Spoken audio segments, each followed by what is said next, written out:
예, 오늘 주일 우리 누가복음 22장 1절부터 24절 굉장히 긴 본문인데 이 제후의 만찬이죠. 우리 한번 제가 봉독해 올리겠습니다. 유월절이라는 무기절이 다가오매 대제사장들과 서기관들이 예수를 무슨 방도로 죽일까 궁리하니 이는 그들이 백성을 두려워함이더라. 열둘 중에 하나인 가롯이라 부르는 유다에게 사탄이 들어가니 이에 유다가 대제사장들과 성전 경비 대장들에게 가서 예수를 넘겨줄 방도를 의논하며 그들이 기뻐하여 돈을 주기로 언약하는지라. 유다가 허락하고 예수를 무리가 없을 때에 넘겨줄 기회를 찾더라. 유월절 양을 잡을 무교절 날이 이른지라. 예수께서 베드로와 요한을 보내시며 이르시되 가서 우리를 위하여 유월절을 준비하여 우리로 먹게 하라.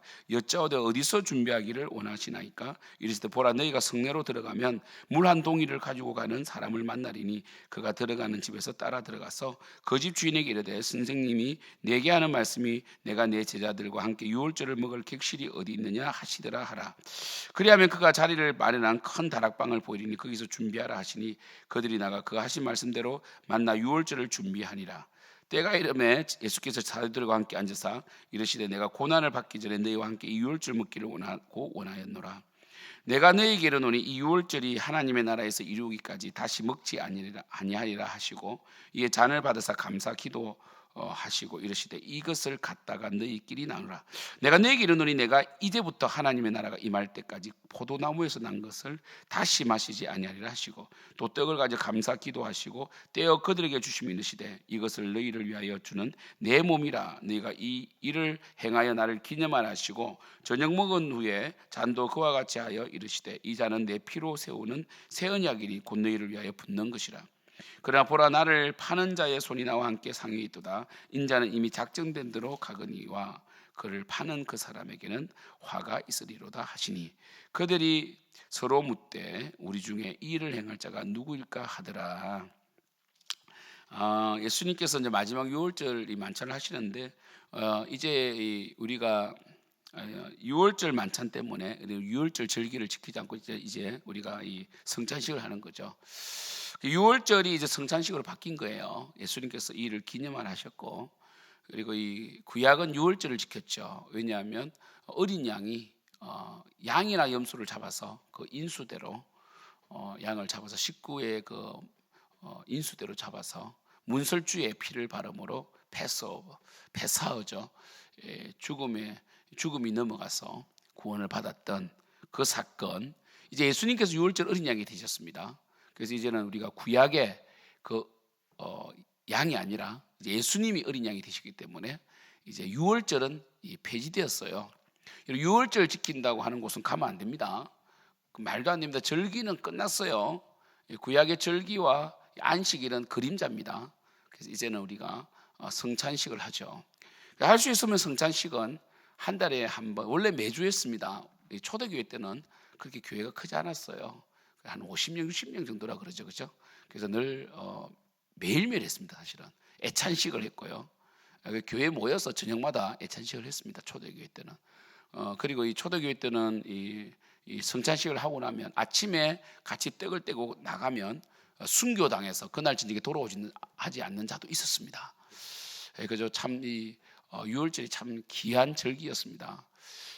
그 초대교회 때, 그죠? 그래서 이 성찬식이요, 죄송합니다. 성찬식이 귀한 이 예식이었고, 이 성찬식은 뭡니까? 하나 되겠죠. 예수님의 이 살과 피를 먹고 마심으로 하나의 공동체를 이루게 했고, 함께 고난을 받는 것을 이 정체성을 가지는 기독교의 굉장히 중요한 의식이 바로 성찬식인데, 이 성찬식은 보이는 또 말씀입니다. 성찬식 자체에 능력이 있는 것이 아니라 성찬식은 예수님의 살과 피를 마심으로 배가 부르고 그것이 소화되어 내 몸의 일부가 되는 것처럼 말씀을 상징합니다. 그래서 우리가 말씀을 먹음으로 우리가 말씀을, 이 성찬식은 보이는 말씀이거든요. 말씀을 먹음으로 이 은혜의 통로는 말씀과 기도거든요. 성찬식. 그래서 이 은혜의 통로 중에 하나입니다. 그래서 우리가 이 은혜를 받는 방법은 말씀이다. 결국 말씀입니다. 기도도 말씀이에요. 알고 보면 기도는 그냥 우리가 막 구하는 것이 아니라 하나님 뜻을 구하는 것이고, 말씀을 이제 가지고 우리의 삶이, 우리의 뜻이 하나님 뜻에 맞는가 맞지 않는가를 말씀을 통하여 점검하는 거죠, 그죠? 그래서 이 말씀을 가지고 기도하는 거죠. 그래서 이 성찬식은 말씀이다, 먹는 말씀이다, 이렇게 보시면 됩니다. 그리고 이 성찬식은 범죄한 자들은 회개하지 않고는 참여할 수가 없고요. 반드시 죄를 회개하고 참석해야 되고, 그리고 수찬 금지라는 이 교회의 이 건징 이 조례가 있습니다. 죄를 짓고 회개하지 않으면 또 예배를 방해하거나 강팍하면 성찬식에 참여하지 못하게 하므로 외인처럼 일시적으로 취급함으로 회개케 하는 그런 수찬 금지라는 이러한 이 징계의 하나의 방법도 있다는 거 아시고요. 이 성찬식에서 중요한 것은 뭐냐면 예수님께서 이제 유월절 어린 양이 되셨다, 완전한 속죄를 이루셨다, 그리고 이 살과 피를 먹음으로 우리가 이제 영적인 힘을 유지해 간다라는 것도 제가 말씀드렸지만, 또 하나는 뭐냐면 성찬식을 기계적으로 참석한다고 은혜가 오는 건 아닙니다. 우리는 이 공제설이나 화채설을 부인하죠. 또 말도 안 되고요. 그래서 이 루트도 신부다 보니까 성찬식 때 그러니까 이 떡과 포도주가 예수님의 실제적인 살로 바뀐다는 가톨릭의 화채설은 부인했지만, 그래 예수님께서 떡 위에 있고 옆에 있고 이렇게 설명함으로 공제설 함께 공간이 있다라고 해서 화채설의 짝퉁처럼 이야기하므로 이 성찬식 때문에 굉장히 논쟁을 합니다. 저빙글리, 그다음에 마틴 루터, 그다음에 갈빈, 이렇게 이제 굉장히 논쟁이 치열했는데 이 성찬식은 굉장히 중요했어요. 왜냐하면 가톨릭과 이 가톨릭의 잘못된 칠성례와 싸웠기 때문이에요. 그래서 이 중요한 것은 뭡니까? 우리 칼빈 개혁주의에서 칼빈이 정리를 했죠. 그 당시의 사상을 뛰어넘어서 영적 임재설을 주장합니다. 공제설도 아니고 화채설도 아니다. 바뀌는 것도 아니고 거기 있는 것도 아니다. 영적인 임재를 통하여 은혜를 주신다. 기도하는 거죠. 우리가 성찬식 할 때도 우리가 이제 2주 뒤면 성찬식을 하죠. 그래서 이제 27일 날 성찬식을 합니다. 20일 날은 세례식을 하고요.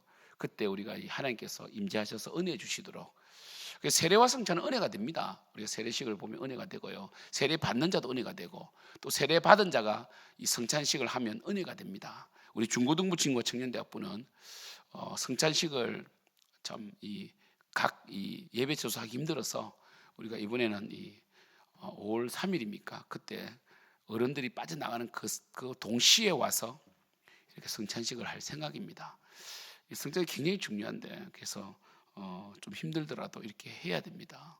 우리 교회 본당이 좀 크면 지금보다 한 2배 정도 되면 이 성찬식 할 때는 다 같이 예배드리는 한 주 정도는 해도 참 좋을 것 같은데, 그죠? 그게 쉽지 않고, 또 특별히 중고등부는 또 이게 한계가 있는 게 세례를 받지 않은 친구들도 함께 있기 때문에 중1, 중2 이제 생일 안 지난 친구도 있기 때문에 또 그 친구들은 좀 그래요. 물론 함께 하는 것도 좋을 것 같아요. 그래서 앞으로 우리가 기대해 봅시다. 우리가 교회당 예배당 지금은 뭐 좀 좁은데 한 100평 정도를 또 구해가지고 앞으로 잘 꾸며서 정말 멋있게 한번 우리 때에 멋진 예배당을 만들어서 같이 성장시하는 꿈도 꾸고요.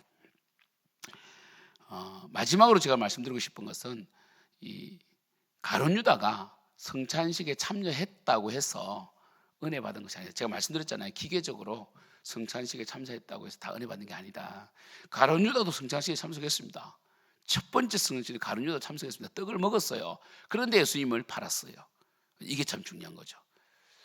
성찬식만 참여하면 다 은혜 받는 게 아니라 영적 임재설 말씀드렸잖아요. 성령께서 임재하시기 때문에 회개하고 떡을 받고, 그리고 결단하고 정말 내가 이 말씀 아니면 살 수 없다, 하나님의 뜻을 성취하는 이 사명 아니면 살 수 없다는 마음이 없으면 은혜가 안 돼요. 가룟 유다도 성찬식에 참석했었다는 거, 그러나 그는 예수를 팔았다는 거, 그리고 자살했다는 거 기억하십시오. 결론적으로 이 마지막 이 최후의 만찬을 통해서 예수님은 유월절을 성만찬으로 제정하시고 바꾸셨고, 정말 감사하죠. 여러분 지금도 구약에 매여 있으면 안 되잖아요. 그리고 우리가 이 성찬식은 먹는 말씀이다, 보는 말씀이다. 그래서 우리가 실제적으로 이 오감을 가지고 이 맛을 느끼고 먹음으로써, 마심으로써 우리가 배부른 것처럼 말씀을 먹고 마셔야 된다는 것, 예, 그죠? 이걸 통해서 우리가 이 말씀의 중요성, 말씀이 우리를 변화시키는 이 말씀 중심의 성찬식이 돼야 되고, 또 기계적으로 참석했다고 되는 것이 아니고 회개해야 되고 갈망해야 된다. 그죠? 그때 성령께서 임재하셔서 우리에게 은혜를 주신다. 가룟 유다도 기계적으로 참석했지만 그 예수를 팔았다는 거 기억하시고, 그리고 우리가 늘 기억해야 되는 것은 성찬식은 우리를 하나 되게 한다. 그래서 성찬식 때 우리는 또 서로 사랑하지 못했음을 회개해야 됩니다. 성찬식은 하나됨이잖아요, 그죠? 그리고 끝으로 성찬식이 끝나면 이제 세상을 향해 가야 됩니다. 여기 머물리는 게 아닙니다. 변화산에서 초막셋을 짓자고 했던 베드로의 말이 아니라 우리는 예수님 하나님께서 그의 아들의 이는 내 사랑하는 아들이 그의 말을 들으라 한 것처럼 우리는 예수님의 말을 들어야 돼요. 너희는 가서 모든 족속으로 세례를 주고, 그죠? 아버지와 아들과 성령 이름으로 세례를 베풀고 내가 분반 모든 것을 가르치게 하라. 볼지어다 세상 끝날이 내가 너희와 함께하리라. 그래서 우리는 또 나가야 돼요. 선장식을 끝나면 우리가 하나 되었고 서로 용서하고 사랑하고, 그리고 정말 영적 은혜를 힘입어서 우리가 세상을 향해 나갈 수 있도록, 그래서 승리하고 또 전도하고 복음을 전하는 여러분 되기를 축복합니다. 기도하겠습니다. 하나님 감사합니다. 오늘부터 종료주일입니다. 그리고 내일부터 고난주간인데 아버지 하나님, 고난주간 일주일 동안 우리가 저녁마다 기도하게 도와주시고, 또 특별히 주일날 또한 이 세례식과 칸타타를 잘하고 부활의 주님을 높이는 귀한 시간 되게 하여 주시고, 또 그 다음 주에 성찬식도 은혜 주시고 그 다음 주에 또 성찬식도 은혜 주시옵소서. 감사하고 예수님의 이름으로 기도드립니다. 아멘.